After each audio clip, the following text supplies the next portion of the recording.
Assalamualaikum warahmatullahi wabarakatuh. Perkenalkan, saya Akfa Syailendra, mahasiswa sarjana S2, Program Magister Manajemen, Universitas Gadjah Mada, Fakultas Ekonomika dan Bisnis, Angkatan 43A Jakarta.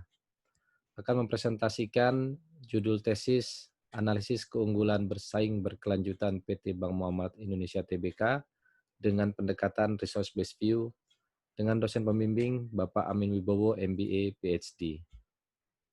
Awali dengan milestone Bank Muamalat Indonesia. Bank Muamalat Indonesia berdiri di tahun 1991 dan mulai aktif di beroperasional di tahun 1992 dengan aset awal 106 miliar, kemudian menjadi bank devisa di tahun 1994. Menghadapi krisis moneter, Bank Muamalat tetap bangkit dan melakukan penawaran umum terbatas pertama dengan Islamic Development Bank, kemudian di tahun 2008 menjadi 12,6 triliun asetnya dengan adanya bantuan peluncuran Syar'i layanan digital, kemudian pendirian Alif Multifinance Syariah. Kemudian juga Bank Muamalat membuka cabang di Kuala Lumpur di tahun 2009.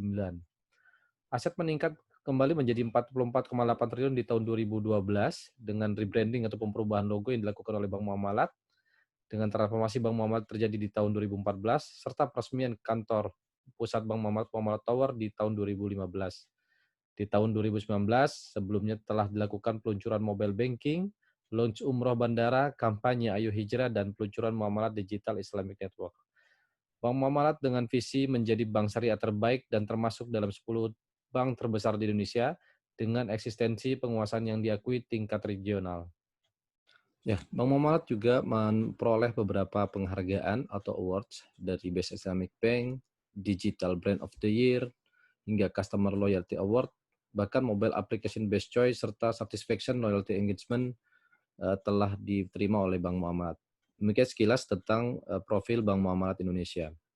Kita masuk kepada overview perbankan di 2015 sampai 2020. Jelas, indikator penting adalah pertumbuhan aset. Dan aset bank dalam 5 tahun terakhir tumbuh sebesar 7% secara agregat dan 12% untuk perbankan syariah. Namun perbankan umum dan perbankan syariah mengalami fluktuasi ekonomi global, penurunan tumbuhan aset di 3 tahun terakhir. Tantangannya adalah perang dagang antara China dan Amerika, kemudian pandemi COVID 2019. Market share bank syariah terhadap bank umum mengalami peningkatan menjadi 6% di tahun 2020.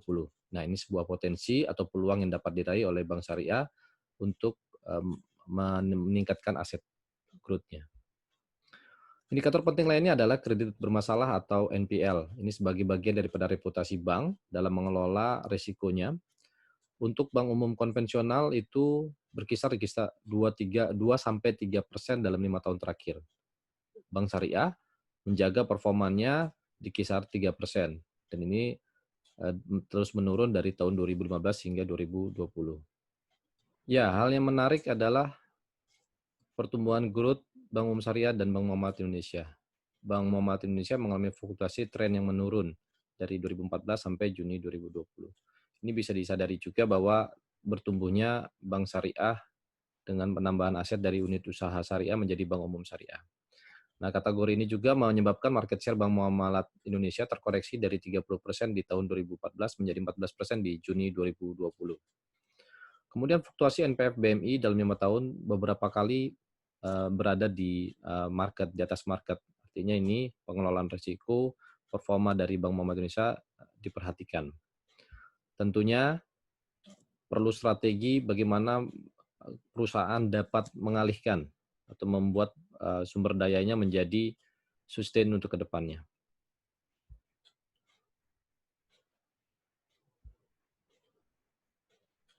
Ya, dalam hal ini dibutuhkan adalah sebuah strategi bagaimana unggul atau menang dalam bersaing.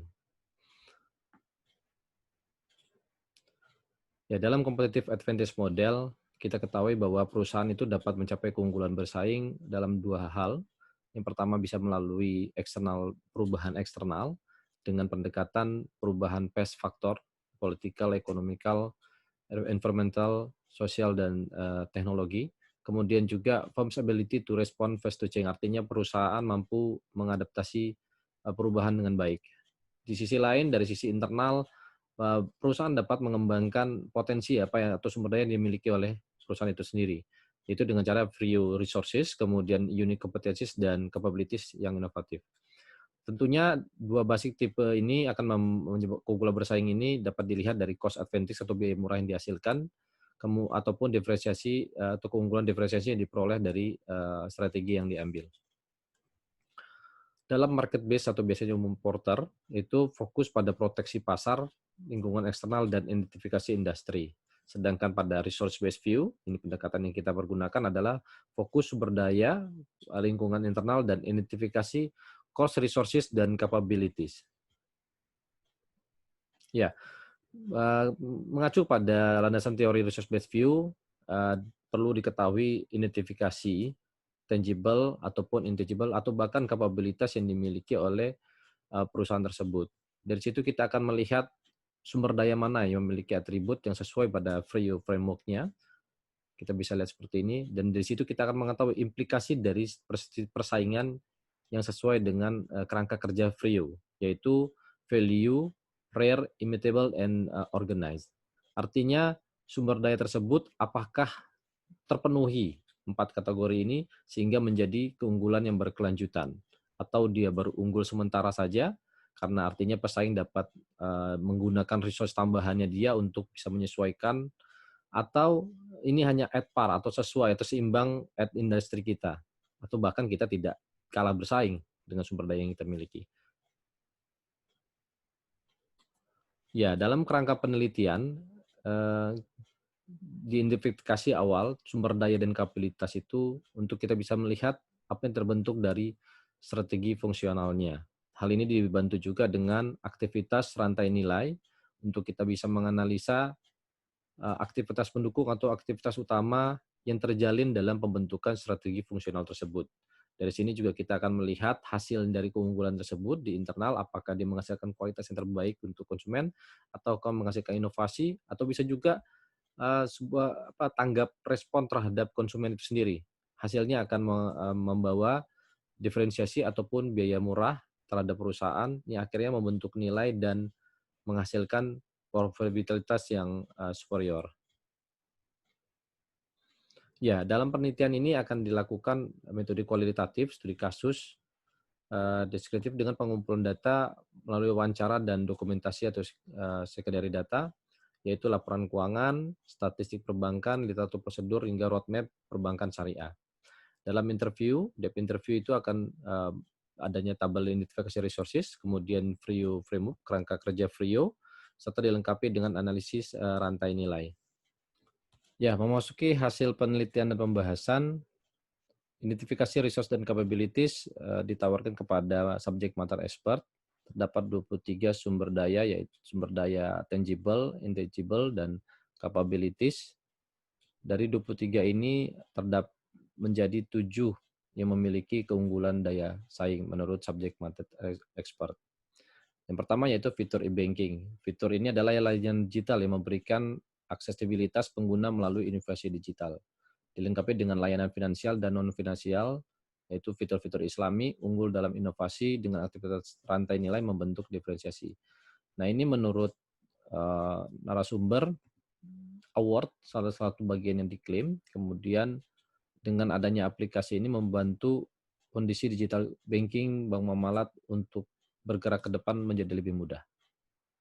Ya, ini menggunakan user friendly, kemudian kemudahan-kemudahan dalam menjaring existing nasabah maupun nantinya ke new to bank. Kemudian ada juga brand name and values. Nah, Citra sebagai bank syariah yang pertama ini sangat melekat di Bank Muamalat Indonesia. Bahkan narasumber bisa menyampaikan bahwa mereka sudah tidak peduli lagi sama produk. Cukup nama saja ditambah dengan tagline apa yang pokoknya hijrah, ya mereka akan hijrah. Kurang lebih seperti itu. Kemudian image muamalat ini juga pada saat masuk ke dalam penetrasi pasar itu dianggap cukup melekat, terutama pada segmen-segmen Islami gitu. Kemudian beberapa tahun juga krisis moneter, kemudian terjadi juga financial krisis, itu Bank Muamalat teruji tidak terjadi namanya tindakan rush terhadap Bank Muamalat, dan ini tentu menjadi performa yang diunggulkan oleh mereka. Kemudian customer loyalty. Dari penelitian juga diketahui bahwa award, kemudian skor yang lebih tinggi dari bank syariah lainnya menjadi salah satu keunggulan yang diklaim oleh narasumber oleh Bank Muamalat sebagai bagian daripada confidence. Ya karena bisa menghalau atau menjaga berita-berita negatif yang muncul, nasabah tetap loyal dengan Bank Muamalat, dan tentunya keterikatan konsumen yang diklaim ini dari survei dan awards yang diterima, kemudian kepuasan pelanggan yang memberikan keunggulan layanan, mampu mempertahankan spread margin yang lebih baik di Bank Muamalat. Keunggulan dasar yang lainnya adalah aliansi co-partner. Nah, ini masuk ke dalam segmen Islami, di mana tadinya ormas tidak diprioritaskan, Bank Muamalat masuk ke dalam pasar yang tidak terprioritaskan tersebut.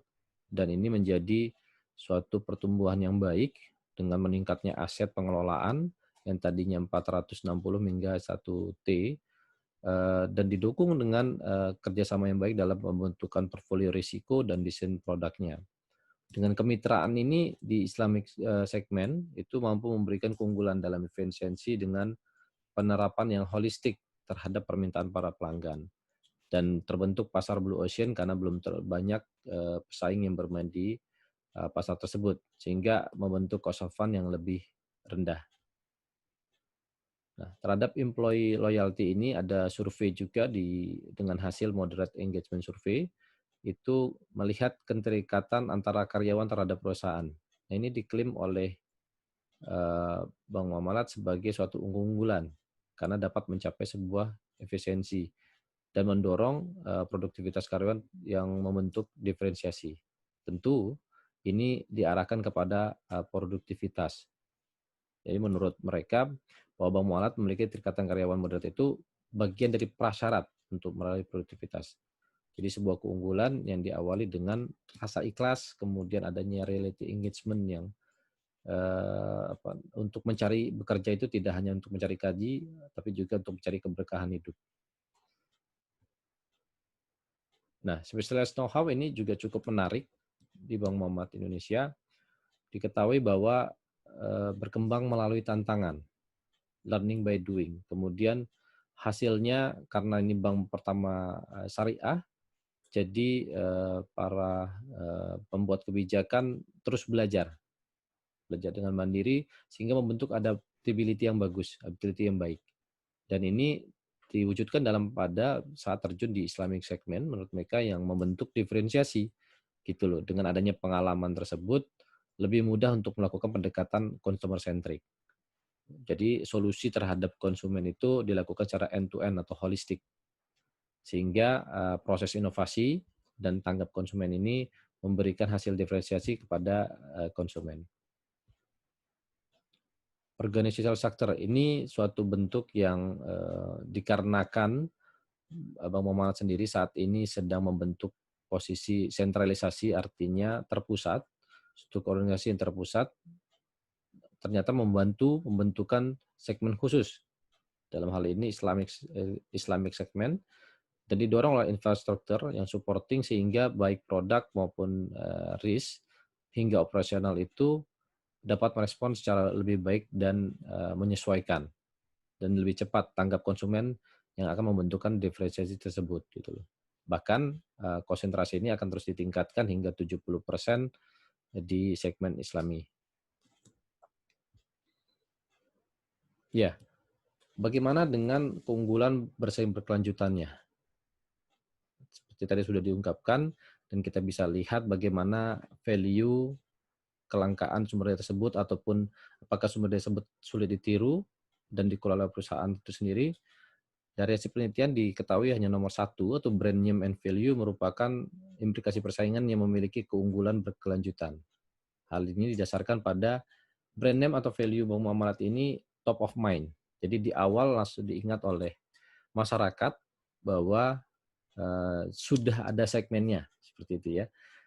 Segmennya adalah segmen syariah, jadi orang mengenal Bank Muamalat adalah bank syariah, gitu ya.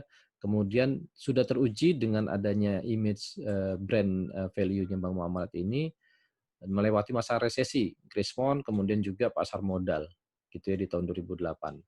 Kemudian branding ini juga dijaga oleh Bank Muamalat untuk dengan kampanye-kampanye Hayu Hijrah gitu. Jadi dijaga untuk value jangka panjangnya. Ya, secara teori ini cocok pada unique historical condition. Jadi suatu keunggulan pemerintahan didapat dari keunikan secara historis oleh Bank Muamalat sendiri. Ya, dari hasil pembahasan dapat disimpulkan bahwa sumber daya atau kapabilitas yang dimiliki Bank Muamalat yang memiliki daya saing terdapat 7 sumber daya, yaitu feature mobile application, brand name values, customer loyalty, employee loyalty, aliansi co-partner, specialist know-how, organization structure. Dan sumber daya yang memiliki sustainable competitive advantage adalah brand name dan values. Disarankan untuk Bank Muamalat peran aktif dalam membangun kemandirian ekonomi masyarakat madani, yaitu membentuk sebuah ekosistem, dan juga peran aktif dalam keterikatan holistik dalam Islamic segment, dan atraktif membangun diferensiasi dengan peningkatan sumber daya yang unggul. Demikian hasil penelitian yang dapat saya sampaikan.